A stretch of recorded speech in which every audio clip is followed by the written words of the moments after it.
Welcome, my friends, to the Happy by Mistake pod, building an abundant mindset for life and business. If you're a small business owner, entrepreneur, practitioner, or perhaps an executive feeling tapped out in their career, then you've come to the right place. In this pod, I tackle common challenges and themes that come up in the coaching that I do, and for the most part, I do that by having free flowing dialogue with an expert on the topic. All right, let's dive into the latest episode. And today I have the great pleasure of welcoming my friend and colleague Jacqueline Lacasse. Is it Lacasse? Yes, I always it is. forget Lacasse. Welcome, Jacqueline. Thank you very much, Corey. It's a pleasure to be here. So today we are going to dive into Jacqueline's ocean of experience helping new managers navigate the complexity of their new role to maximize their potential in a minimal amount of time and to head off some of the challenges that new managers face. This podcast, this episode probably speaks to young leaders, people who are aiming at moving up the ladder, so to speak, older employees who are now moving into their first managerial or executive position. Now, that being said, I would also argue that this conversation will be very helpful for anybody who just wants to improve their leadership skills in general. Yeah. If this sounds like you, then stick around, hit that like and subscribe button, and enjoy. So before we get started, let me tell you a little bit about my friend Jacqueline. She's a bilingual, professional, goal-centric certified coach from University of Concordia. She has a master's in leadership and education from the University of Ottawa. She spent 30 years as a teacher, as a manager, as a leader, and 9 of those she spent as an academic dean of a CEGEP in Quebec. Her specialty as a coach and why she's appearing on this podcast today is because it's really about accompanying people preparing for or transitioning into new leadership roles. Okay, Jacqueline, so let's dive into this thing called leadership. And let me start by asking you how your interest in this topic developed. And here, I think I'm specifically referring to the challenges new leaders, new managers face when they take on a leadership position, and sort of those best practices and tips for maximizing their success in that role as quickly as possible. Okay. Well, it's just so important. It's such a big need. Many people from one day to the next, they were a professional, they were a social worker, they were a teacher, they were an accountant, and all of a sudden they're a manager and they're the leader of a team and they have these decisions. There's such an important shift in mindset and they gain so many complexities and responsibilities, and they don't always have the support they need for this big change. So that's why I love that it's my coaching niche. And it's always been a part of me, though. It's naturally evolved because, as you said at the beginning, leadership is a very general term. So it's not just someone in a specific hierarchical position in an organization. Everyone has leadership.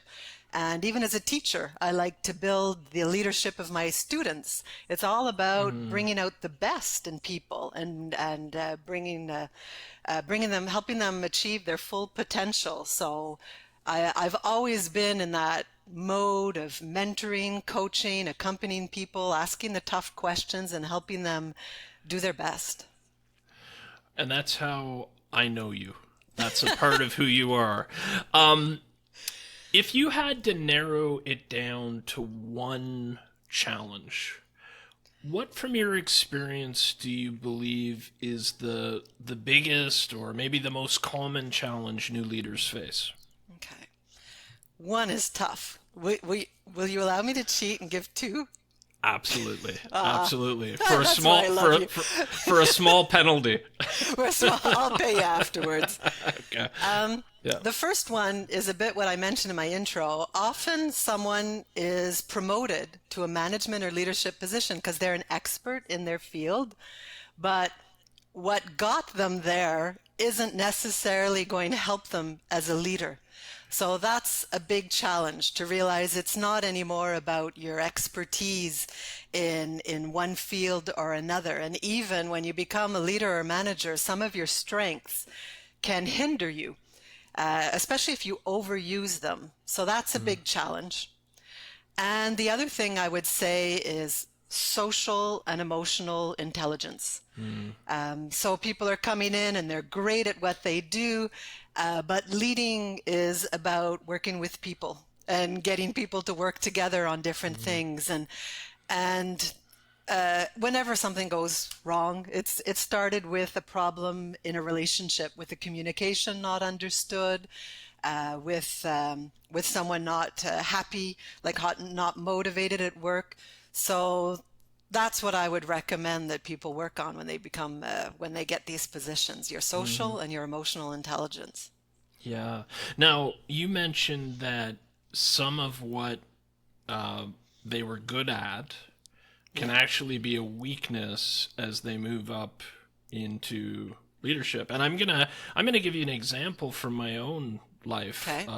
So the very first time that I was leading a team, similar situation. I was very good at what I was doing. I was promoted into a leadership position, and one of the things that upper management liked about me is that I could really focus and solve problems. I could identify what wasn't working and solve the problem. So I moved very mechanically into, like, sort of analyzing what was working and what was doing well and what was not working, and then I dived in to fix what was working. um, and I did so without enough social sensitivity. Yeah. And in addition, I remember this moment in particular where one of my people came up to me and said, "Are you mad?" Oh. And I said, "No. Why do you think I'm mad?" And she goes, "Well, you're kind of scowling." And I realized that I had this face that when I was concentrating, I still have it. When I'm concentrating, I'm scowling. And so that was another learning for me. So anyways, there's an example of Yeah. it. Could you speak a little bit more to that and how you've seen that sort of play out? Oh, and we see it played all the time. So among the biggest mistakes is micromanaging, because that's not a leader's job. Yeah. It can make employees feel that the leader doesn't trust them. The leader doesn't think they can do the job, and it just makes too much work for the manager. It's not his job to be doing the jobs of everyone below him. That's why there that's why there are other people in the structure. And this belief also, and it can be a limiting belief that the boss has to be the fixer, the savior, has to have all the answers.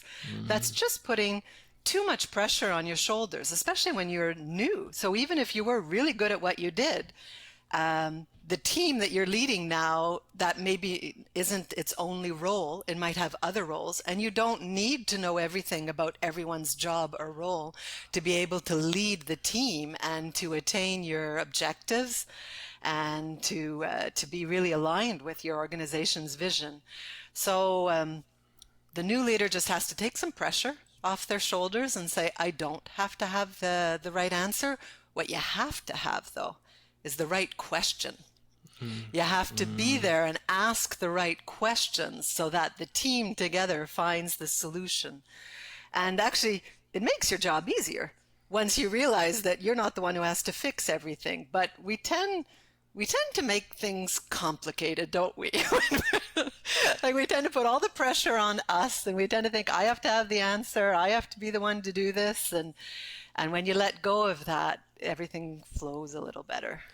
Well, not only that, the people beneath you come into their own, right? Because you're Oh, not yes. you are giving them leeway, and you're giving them opportunity to flex their strengths and their unique way of doing things. Yeah, and that was a lesson I had to learn on the fly, because I wasn't given any management training. I wasn't giving any leadership training. But yeah, I mean, it sort of brings to mind this idea of the difference between management and leadership. Okay, right? yeah. So maybe is that something that you could sort of define for us just in your head, the way that you Yeah. look at it? What's the difference between managing and leading? Okay.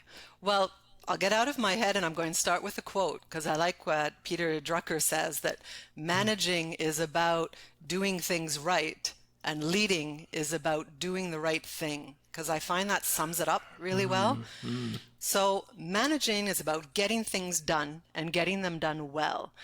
We're talking about efficiency, productivity, planning, organization, organizing, control mechanisms, assessing, redirecting, and readjusting afterwards. So you manage projects, you manage schedules, you manage budgets, but in my opinion, you do not manage people.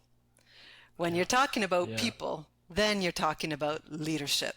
Mm. Leadership is influencing others, and I'd even go further. In my mind, leadership is about inspiring others. It's Mm. about inspiring others to action towards a common goal. So now we're talking about vision.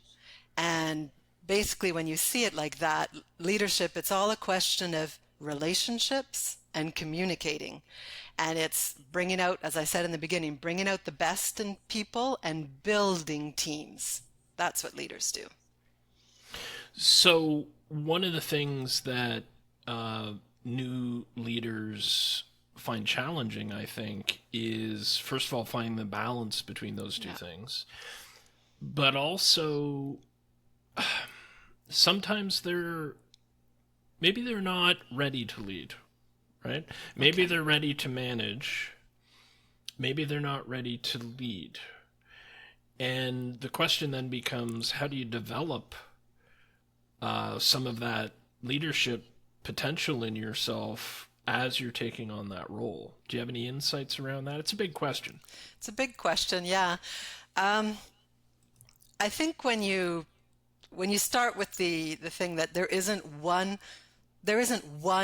and one only right and good leadership model. There are Mm. lots of different models. So if you think that the only way to be a good leader is to be like such a leader that you know, as such a boss that you had, well, then you might be putting too high expectations because I think the most important thing is authentic leadership and being Mm-hmm. yourself.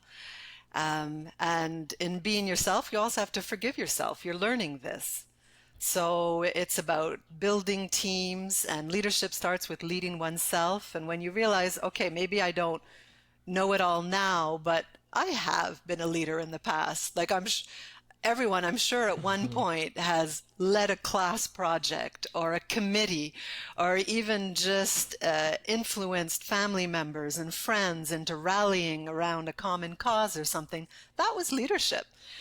So if you start with the basics, with the trusting yourself and being in relationship with people, then you can work on all the rest. So you do, though, you do have to know yourself. You have Mm. to know your strengths and you have to know your weaknesses, and build upon your strengths. Start with those and bring out what helps most in what you're doing, and then identify what you have to go work on more. If you need to work on your negotiating skills or delegating or some other aspect of leadership, you have the time to do it slowly. Yeah. Yeah, and there's a couple of things in there that I want to touch on because I think that Okay. authenticity piece Yeah. is really, really important and can be as you suggested, it's kind of a compass point for you in terms of what do I do in this situation? Be authentic. If you don't know the answer, say you don't know the answer, but you find out, right? Yeah. If something is bothering you, sit down with somebody and say, something's bothering me about what's happening right now. Can we talk about it? Just coming from an authentic place, I think really, really matters, regardless, as you put it, of the leadership model that you're saying. The other piece that I wanted to just jump into for a second there is you say forgive yourself for making mistakes. One of the things that I preach a lot is self compassion is not a weakness. So being hard on yourself is not a strength. You're not being tough. Self compassion is about being strong. And the reason that is because what you do, what you model, ripples out to everybody else around you, right?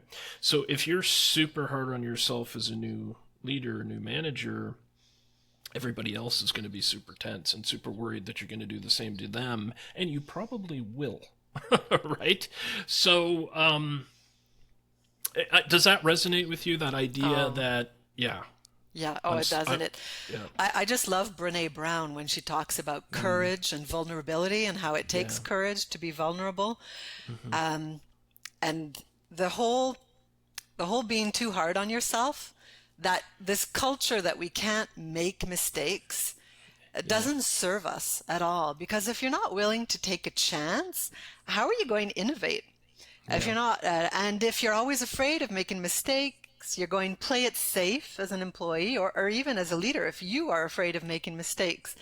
And then when is change going to come along if that's the mindset? mm, So mm, I read this, I can't remember the article at all, but this summer I read this great article that there was a company that instead of celebrating the wins or the successes when they had team meetings, they celebrated the mistakes mm, because mm, it proved that you tried something new. And so it was like, what a fail, great for yeah, you. You tried it. Didn't yeah, work at all, but you tried it and you went out yeah, for it. I mean, obviously, you have to take into account the in what kind of a context you have that leeway to take certain yeah, kind of risks, but still to if you can forgive yourself and if you can admit it, employees will always forgive a mistake, because that's about not knowing the right thing or doing the wrong thing, but maybe for the right reason. But what they won't forgive is if you don't admit it, if you try to mm, hide it or mm. deny it or gloss over it, because then Or blame that's about, somebody else. oh my gosh, I wasn't even going there yet. But because then that's about your values as a person, and it's about the relationship with them. And the most important thing is the trust in the relationship. So Mhm. if you're able to admit a mistake in a team meeting, then your employees and colleagues will feel a little more empowered and allowed to do it as well. And it's a big change in culture. And depending on where you work, it is not necessarily easy, Mhm. but it is very possible. You start with yourself. Yeah. And I think that leads into the practice of prototyping, right? Where you Yeah. treat things as an experiment. And for the new leader negotiating with an upper manager and saying, I want to try this, I want to approach it like a prototype, see, learn from it. I can't guarantee it's going to work, but this is why I think it's going to work. And if it doesn't, I'll learn from it and adapt. That's one of the ways that an upper manager will be more willing to accept you taking a chance, as you put it. Yeah. Yeah. Hmm. Okay. Okay. Well, thank you for that.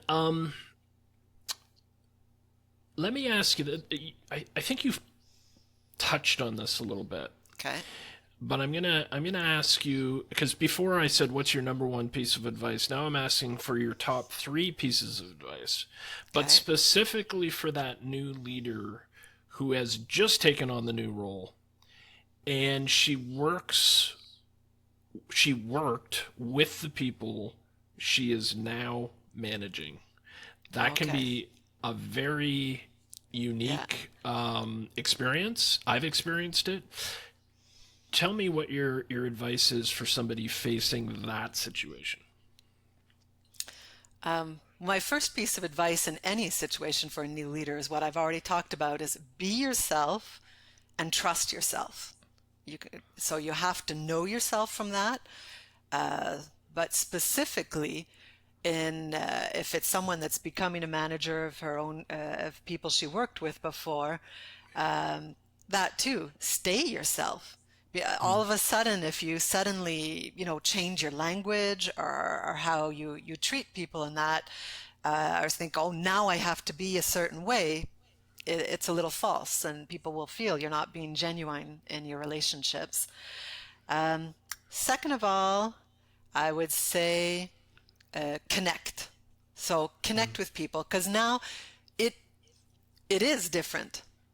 Now you are the one that's making the final decisions. The buck stops here for certain things. So you do have to reconnect with everyone in your new roles and clarify them. You know what's changing in our roles, and maybe there were things you never saw before, especially among management. If now you're a Right. manager for the first time, you always saw them as the bosses and they worked a certain way, and a lot went on behind this dark curtain, and now you're there with them. So ask questions and connect with the people and slow down, Mm, because mm. first, and I know that things run very fast, especially that I coach in the worlds, especially of education and health, where we have where we lack employees, and where everyone is overworked. And but I mean that's not the way to solve the problem, is just putting more and more work on your own shoulders. You Mm. actually have to slow down to be able to work better and go further and even go faster. So give yourself time to reflect. Your your position is different now, and you're more in a role of strategies, decision making, and that. Um, so slow down for that, and slow down also to communicate clearly and to communicate the right things. So don't, so, and especially if you're staying in the same organization, you think you know everything already. So then you become boss, and it's like for the past 5 years, you've been saying, I'm going to change this and that, and I know how to Mhm. fix this. And then when you become a manager, you might see, oh, that's why they never did this, and that's why you can't Right. change that. So take the time to learn everything, so that you can make the right decisions, and don't assume anything because you were there before. Don't assume that people will just accept you in the new position, or that things will stay the same, or that you understood everything. Ask questions, figure it out. Okay. Yeah. Makes perfect sense. Thank you for that. So there's another little nuance that I wanted to sort of jump into here, and Okay. that is for a new leader, a new manager, there's often a balancing act between sort of understanding the needs and challenges of the people that they just worked with, or maybe Okay. it's an external promotion and they're just sort of, but they understand that life, they understand Yeah. that role, and promoting the overall needs of the business and its executives. You sort of alluded to that just now, right? Yeah. So that's complex. How does a new leader navigate this complexity? Because on the one hand, they understand and respect the needs and wants of the people that are, they are now managing. And the other hand, they're seeing this wider perspective than they had before, and it can be a very difficult middle position between them. Now, this is going to vary depending on the people, depending on the type of executive leadership that there is. Yeah. But if you have any insights on that, I think that would be very helpful for a lot of people. Yeah. I think that's a really good way to look at leadership. Like when you said this balancing act, and it's more than just balancing. There's this continuous tension Mm, between things that mm, really seem contradictory. Like they'll say, when you become a leader, you have to be confident and you have to be humble. Well, it's like, which one do you want? You have to be both. And what you were talking about there, the needs of the employees, but the greater needs of the organization or of the clients they're serving, there you're with the whole, are you people oriented or are you results oriented? And vulnerability and courage as well. So I think is get used to the gray, mm, because it isn't black and white, and it isn't a mm, perfect balancing that I need 10 points on the black side and 10 points on the white side of mm, this scale. Is there's this spectrum in between, and everything's in the gray. So you learn to be comfortable. Learn to be a little more comfortable in the not knowing, in this ambiguity, because that's what leadership is. Mm, It's complex. It's not easy, and there isn't one right solution. There isn't a cookie cutter recipe for how to solve this. It's asking the right questions. It's working as a team.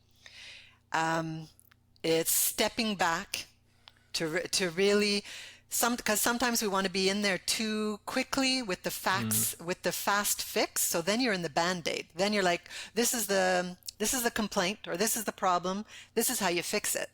If you're not, what's the real source of the mm, problem?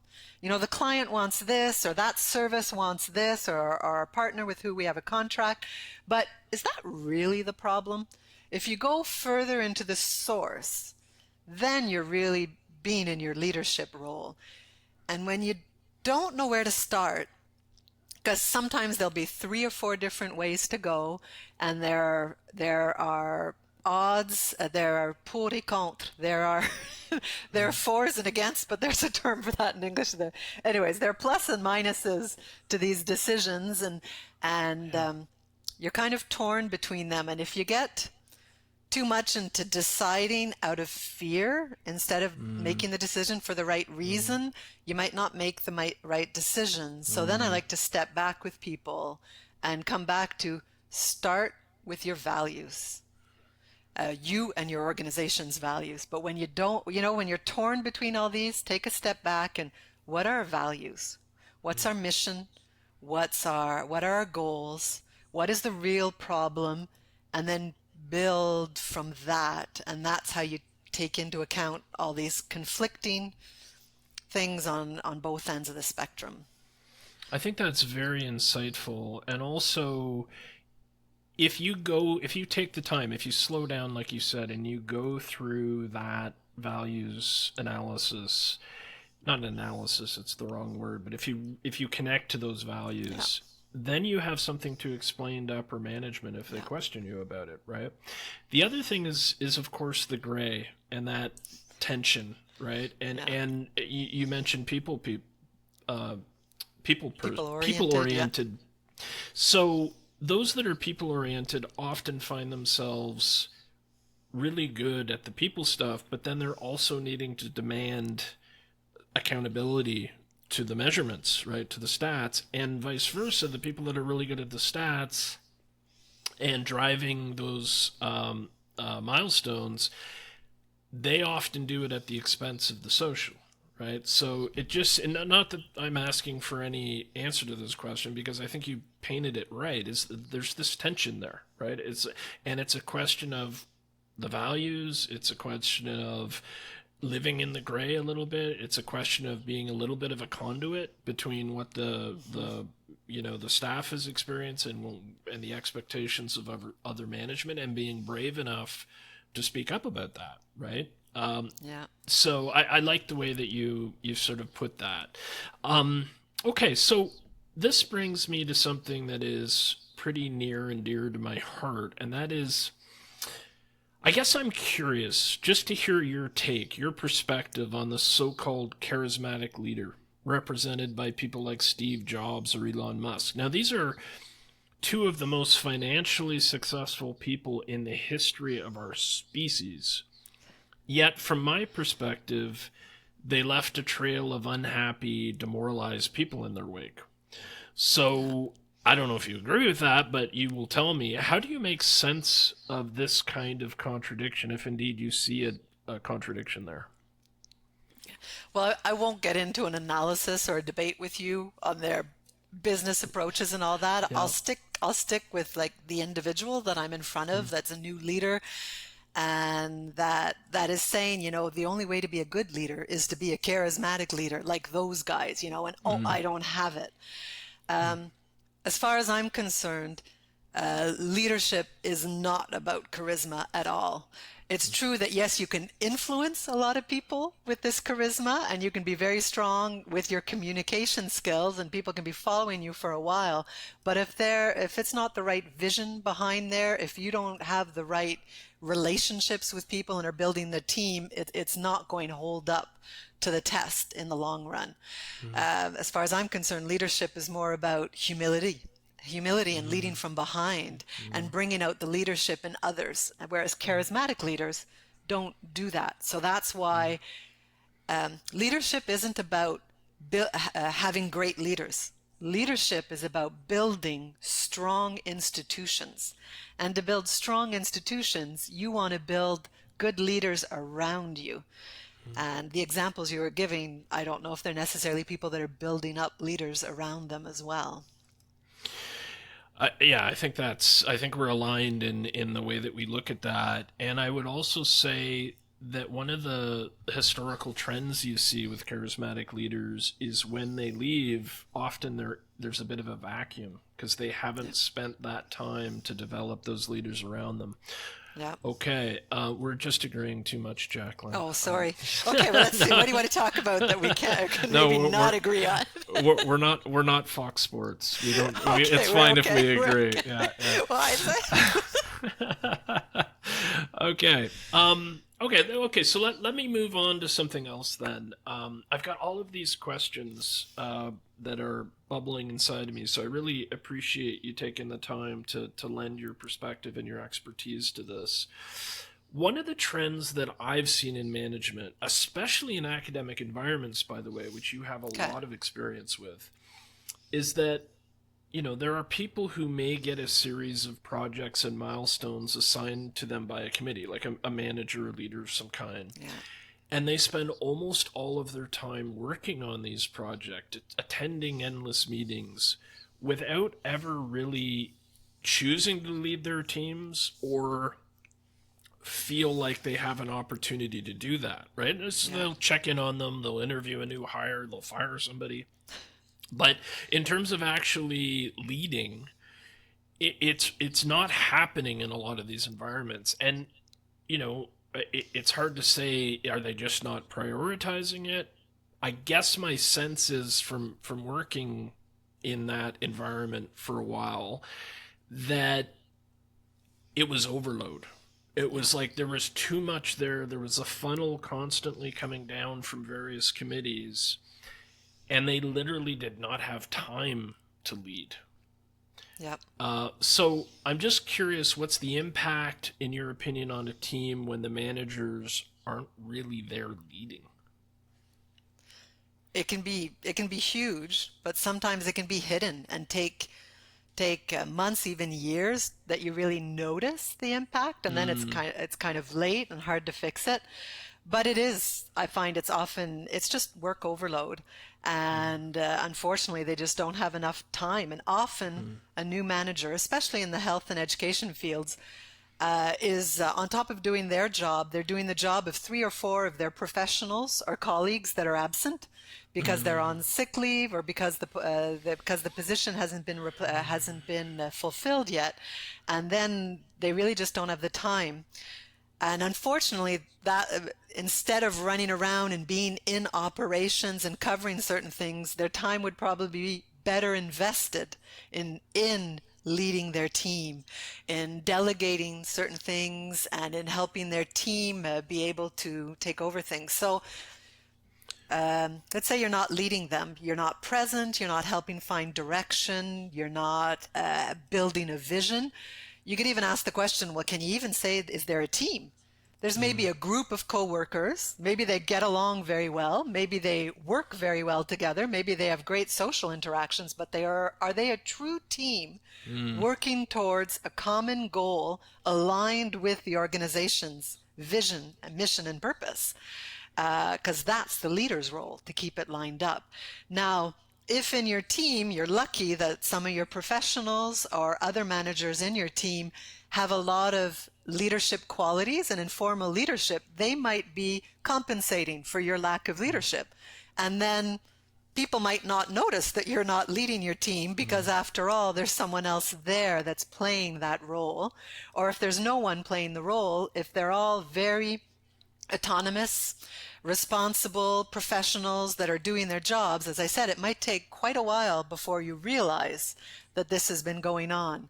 But you could have a bunch of people that they're doing their individual jobs very well, but there's no alignment with the institutional priorities or the strategic planning. They're giving, and in the education field, you could have a team of academic advisors and pedagogical advisors and that are doing great jobs. But if they're not aligned with what was the priority this year, you might find yourself at the end of the year that we didn't develop such an approach, and that was something that was in our schools institutional priorities, and we didn't reach it. We did great work with many projects, but there wasn't that synergy, that building towards the common goal. Yeah. Yeah, and then one or two of those very special autonomous people leave the team, right? If they get frustrated, they leave, and if you're not Or lucky, a new yeah, opportunity, right? new opportunity. And if you're not, and I was talking about if you're lucky to have a team that works like that, but if there are conflicts within your team, if there are people who aren't pulling their weight, and there is no leader there, well, then it's going to disintegrate much more quickly, and then we're going to see the impact of the manager not leading very quickly, because conflicts, misunderstandings can quickly escalate into conflicts, sometimes just about what's our priority, what project should we be working on, or each person goes off and does their own thing, not caring at all that they're undoing the work of the other. So you're not bringing your results to the table after that. So if there are any of those kind of problems in the team, the impact will be huge. And then you're talking about people becoming unmotivated, not caring anymore, saying, well, if no one's going to notice this, and they're not getting any acknowledgement or recognition, they don't feel that they're listened to, then yeah, are they going to leave, or are they going to just check out, just do the minimum of their job, but stay there? Many problems can percolate from that. Well, yeah, and then there's also this bottleneck, right, where you have these autonomous creative people, and they have solutions, they have ideas, they have projects or initiatives, and they never get time to really get it launched because the leader is too busy to spend time on it, to even think about it, which is not necessarily their fault, right? They're overwhelmed. It's more the structure of the entire system that falls apart there. But that's where ingenuity gets lost, right? Yeah. Is when you're wasting that. Okay, well, let's become a little playful here. I'll Okay. But share we a haven't been so far. Let's get more playful. More, okay. I'll share a situation, and you give me just the first piece of advice that comes to you. This is not meant to be comprehensive. We're just being playful here. We're tapping into our intuition, our instincts. Does that work for you? Can we do that? Okay. Yeah. Okay. The situation is a new female leader in a male-dominated environment. Don't change. Do not change for them, for the men. That's what pops to my head, because I love mixity in an environment, and not just mixity, men, women, but also ages, cultural differences, backgrounds. Everything enriches our experience. But as academic dean of a CEGEP, I just loved it when men went into the nursing programs. And we need more men elementary school teachers, and we need more women engineers, and we need more women in computer sciences. So anything that can encourage someone to go into a male-dominated or a female-dominated field, I'm on board. Yeah. And just be yourself there, because they need you as you are. I love that. I love that. I love that. Be yourself because they need you, because otherwise they wouldn't have hired you. I think that's beautiful. And now, I recognize I'm going to get binary here, and I'm going to get a little off track here, but I think that's okay. So sometimes when I look back big picture, and maybe I'm talking more here about politics, maybe I'm talking more here about civilization as a whole, I'm going way out. Okay. In a way, we've got 10,000 years of failure in male leadership. Now, I'm not picking on males, okay? Like, there's lots of wonderful male leaders out there. But just, I mean, some might argue we're in a pretty terrible place environmentally and otherwise. And one of the things I see, and I might get in trouble for saying this, but I'm kind of fearless, and I'll just ask for forgiveness in Okay. advance. Sometimes what I see is female leaders modeling male leadership styles. Again, very binary, very Okay. constricted, very old man terminology here. But why do we not see more of those women leaders bringing a different kind of leadership style within these corporations? And is that even a real thing to you? This is just my perception. Yeah. Do you see that? And if so, why is it happening? Well, I see it happen sometimes, but I'm thinking, I don't know if it's necessary that the woman changes her approach when she gets the position because she thinks that's what she has to do. I'm actually questioning the selection committee. Did they who's on the selection committee and what is the profile that they're looking for? And if it's a bunch of people with such a vision of this is what leadership should be in our organization, and we only Mm-hmm. want someone with that profile, well, then they're Mm-hmm. going to hire someone, whether they're a man or a woman, they're going to hire someone with that profile. And we should actually, as leaders, when we're hiring other leaders, we should search for this complementarity. We should say, I'm such a leader. What would really be good for my organization is that I get someone else who's going to challenge me, who's going to have a different approach. Mm-hmm. Uh, the director general shouldn't be hiring a bunch of yes men below him because Mm-hmm. he's not serving his or her organization. Right, right. Okay. I think that makes a lot of sense. Getting back to that system impact, because we do tend Yeah. to hire those that, um, in some Resemble ways, us. Yeah. remind us or resemble us in some ways. Yeah. Okay. Number two, a new leader from another company coming in to take over the team. What would be a piece of advice that you might offer that person? Okay. Be humble and take time to get to know the culture.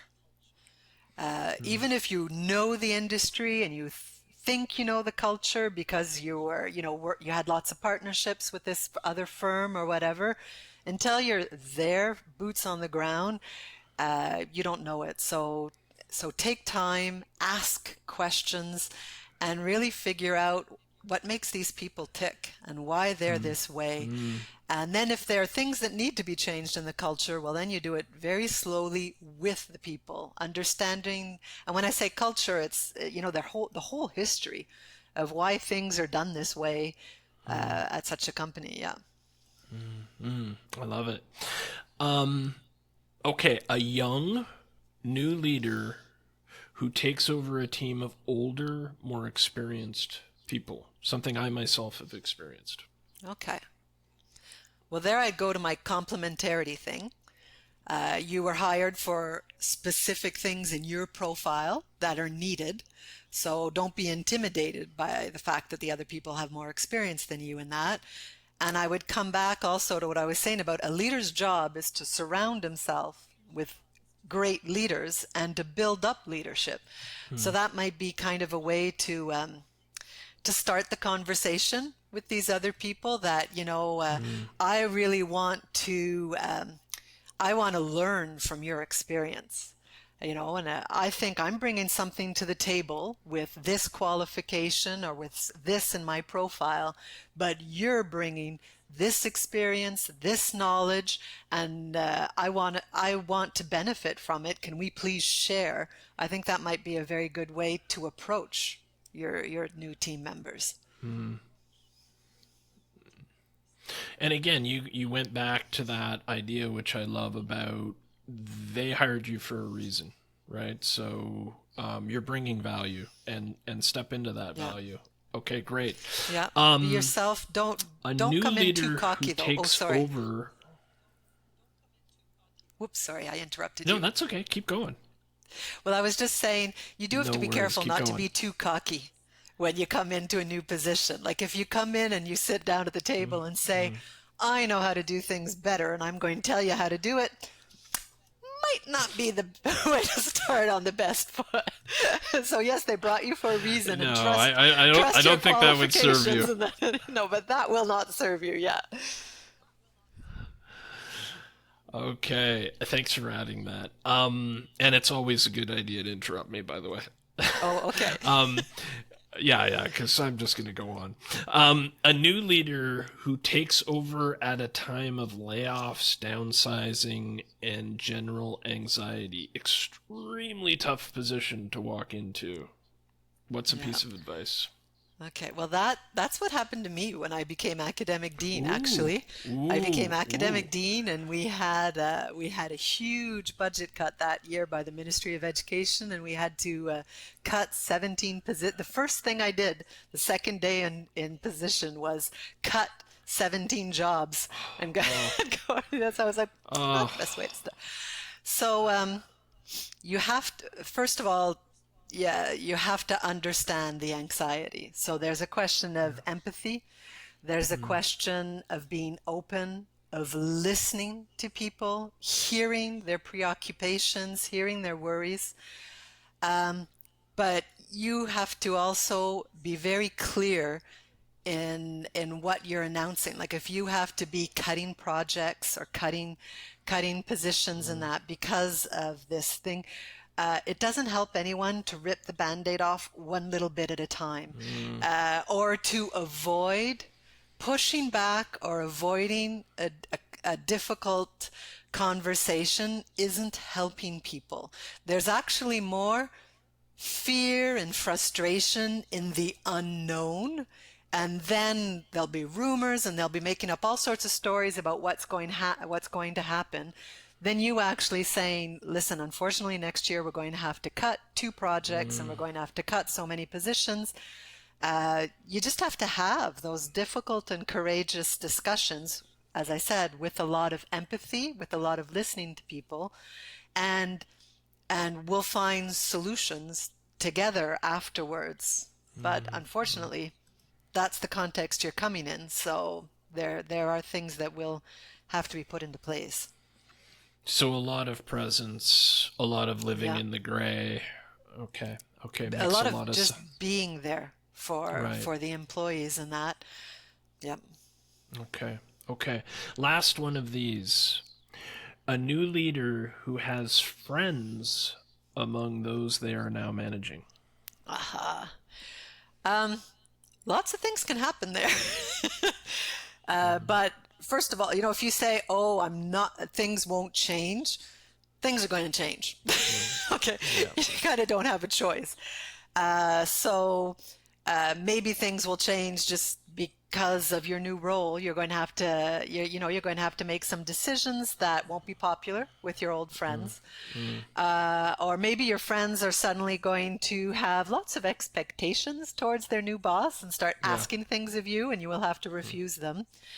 And you might I would say clear conversations with your friends about your new role, especially that loyalty piece, mm, um, because there might be things that you didn't agree with as an employee, and you become a manager, you still don't agree with it, and you'll be participating in meetings with colleagues and other managers, and you'll bring forth your arguments why they shouldn't go ahead with such a project or a decision, but for reason A, B, C, they go ahead anyways.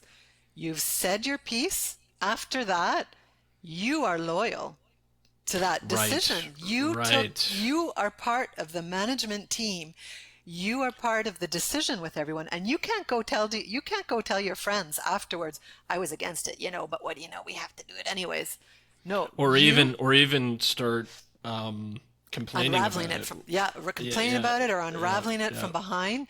So that's first of all, that's a big thing you have to learn as a new Yeah. leader and manager, that loyalty towards the organization and what it requires of you. And you have to look at the alignment of your values with the organization's values, Mm, and how you are going to navigate these situations.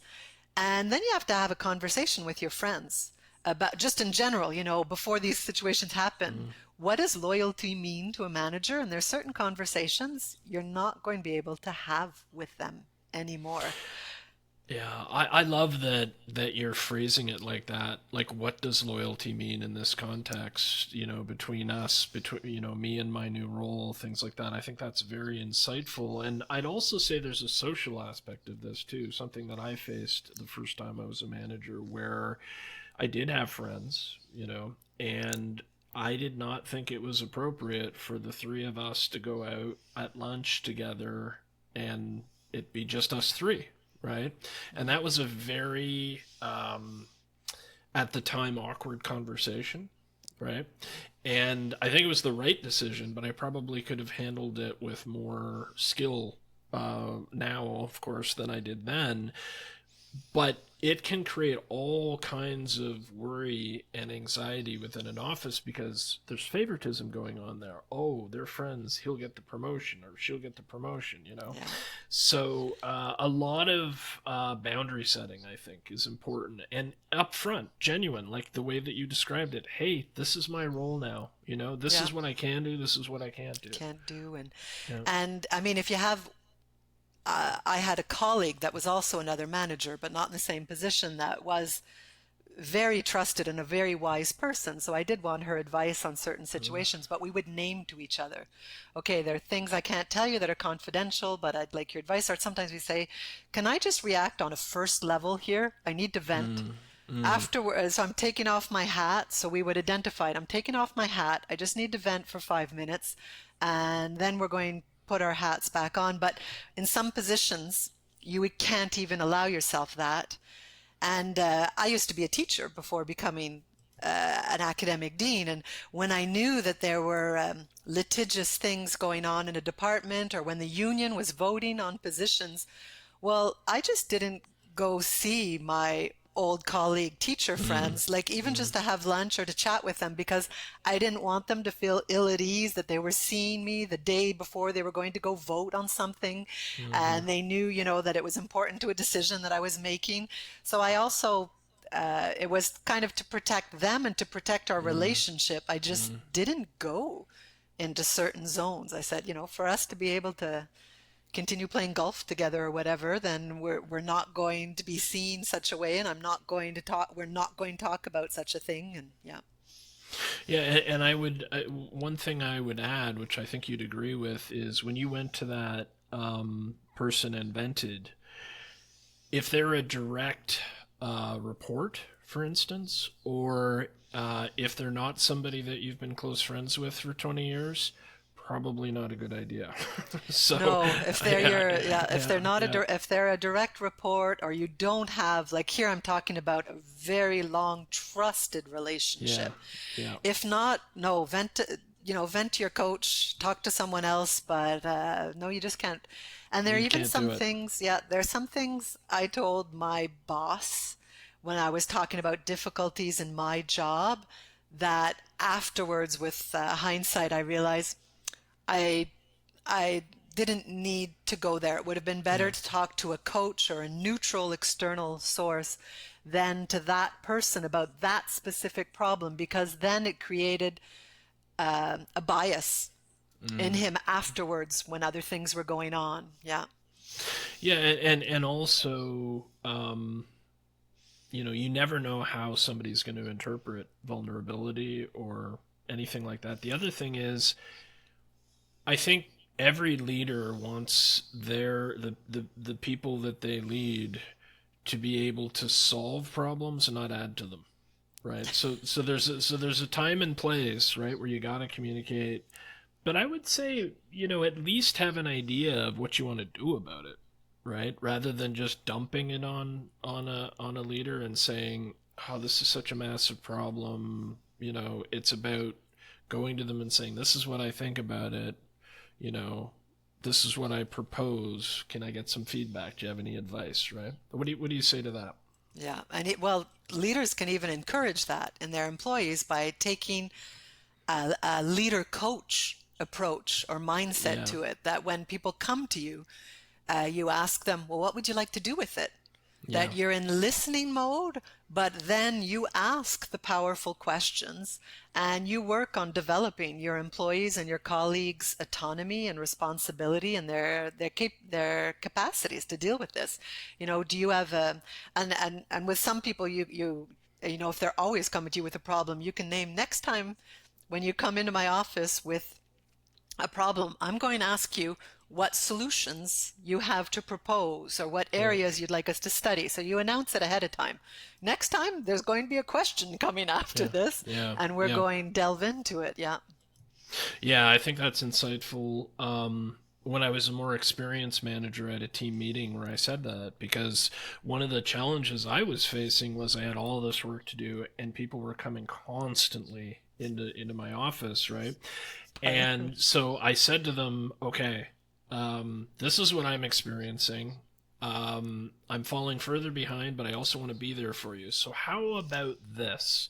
When you come to me with a problem, with a question, can you have done a little bit of work on it so that you have some angle, some opinion on it to present to me? And everybody sort of actually really responded really well to that. Yeah. They did not think of that as a negative. They did not think of that as me abrogating my responsibilities. They were like, oh, right, and it empowered them, right? So Yep. when they came, they felt better about coming because they weren't supplicants, right? They were people that were there. They were equals. They were professionals that were coming with real ideas, real challenges, and they'd thought about it, And right? they knew So you'd I listen to them too. and they knew Yeah. I'd listen. Yeah. So that was a um condition necessary so that you could keep your open door policy.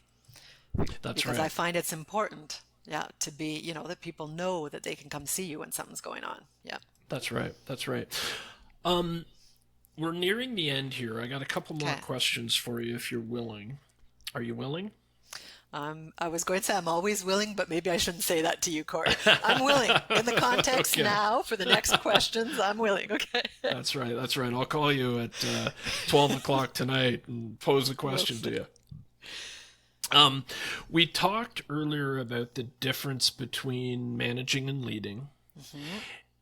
And I wonder if you have any insight about and actually the example that you just gave is probably one of the best examples of how do we operationalize that? How do we operationalize leadership?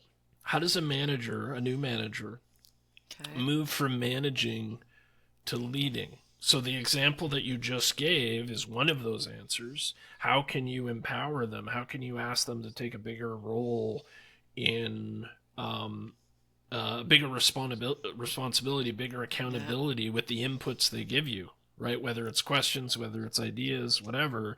That's one way. Is there anything else that you would, suggest around that? Yeah. So the question is really, how can someone shift their mindset to really go from a managing mindset Mm, to a leading mindset? mm, So what would, and I think the answer is very individual for each person, what would help me shift? But keeping in mind, okay, uh, leadership is about relationships with people. So it's about communicating, it's about building trust. So I would say, what's going to help me be more courageous and what's going to help me mm, build these trusting relationships, trusting myself and trusting them and having my employees trust me. So what builds courage and trust? And then the answer might be very individual mm, for each new mm, leader. And what would help me deal with the not knowing, with that whole gray mm, piece we talked mm, about? So my tolerance towards ambiguity and that mm, there's not one right solution and balancing all these conflicting forces or tensions and all these contradictions. So what will help me um, become better at that? So is it taking better care of myself? Are we talking mm, about mindfulness, how to deal with stress management, how to deal with decision making? Are we talking about what would build my confidence? Well, to build up certain capability, to build up certain of my competencies. Well, then I'll feel much more confident and comfortable, and how to practice, how to give yourself this room to practice things and give yourself the right to make a mistake. So, start with smaller challenges when you're with a big group. And if it's a really big challenge, we'll start with a smaller group. Hmm.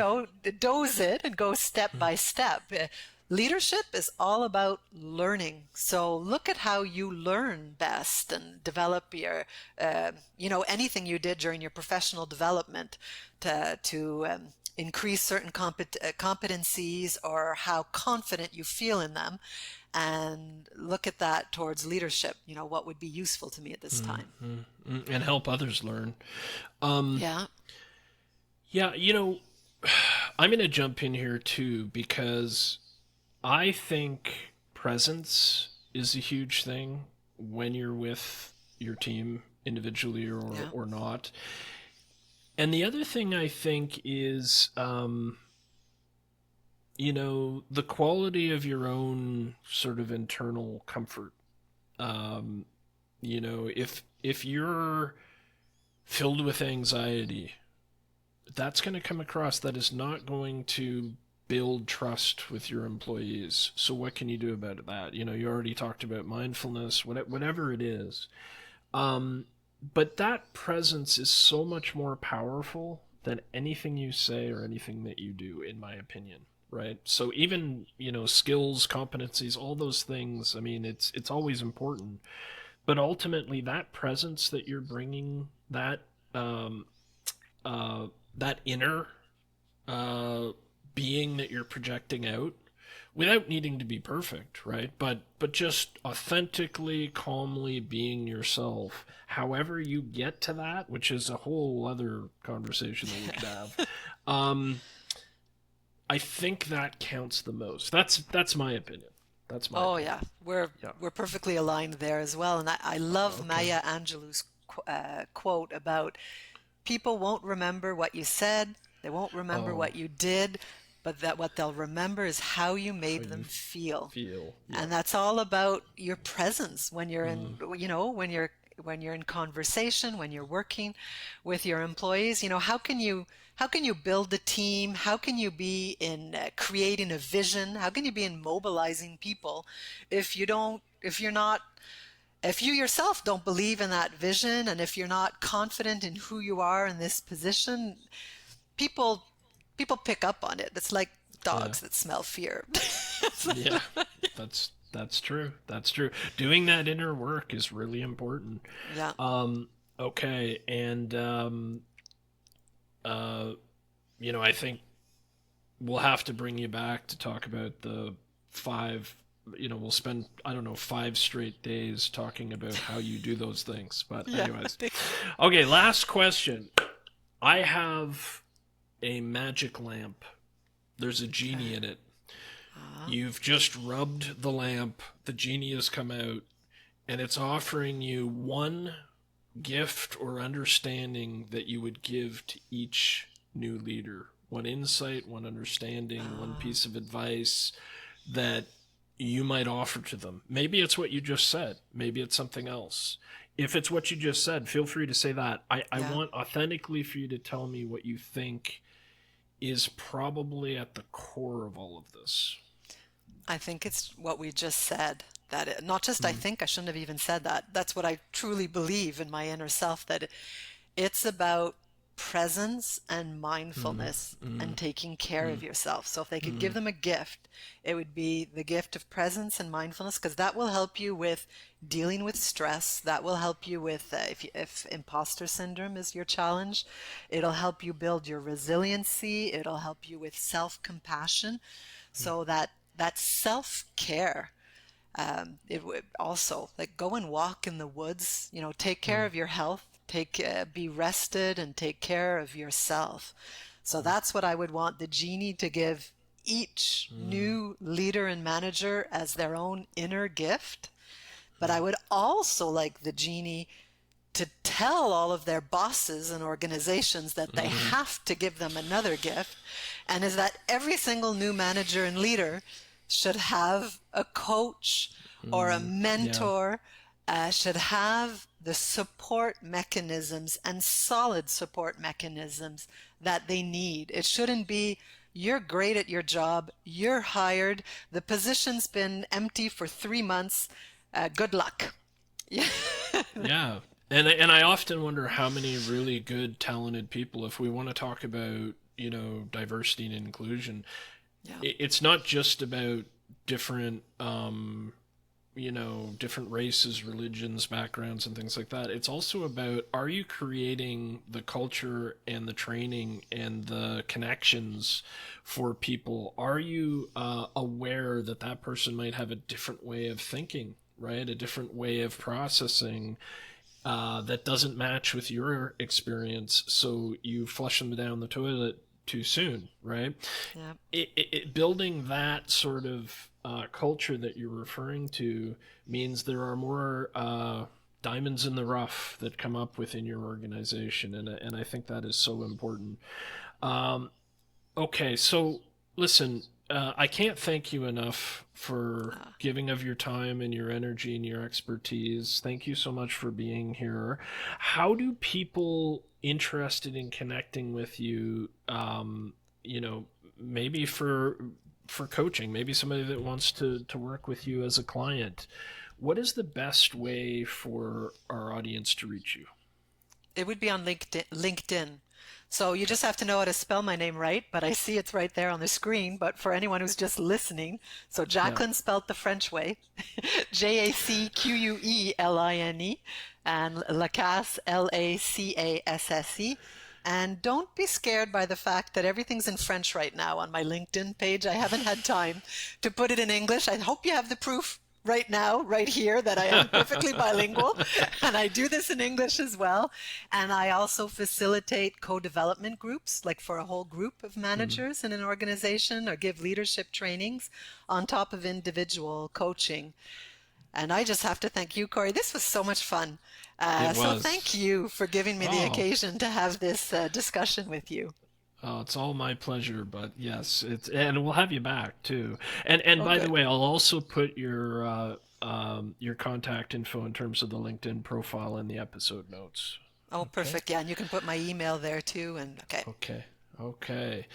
Well, it's been a total pleasure. Thanks for all that you've brought today.